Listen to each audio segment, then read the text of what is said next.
كده يا حبايبي اللون دوت حلو كده معانا قوي. هحط بس معاه بقى معلقتين صلصه زي ما متفقين. بحب الصلصه تاخد بس ايه تشويحه كده على النار.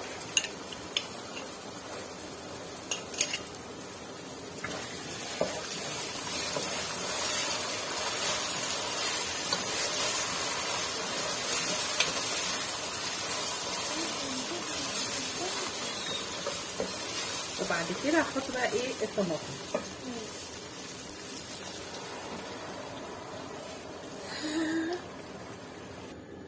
هنا هحط بقى الملح والسكر بس وهقلب. مش هحط اي توابل خالص لحد ايه ما تتسبك معانا الطماطم. ماشي. طيب يا حبايبي انتوا عارفين انا بحط سكر للطماطم او والصلصه وكده عشان بتعادل الحموضه، ما تخليهاش تبقى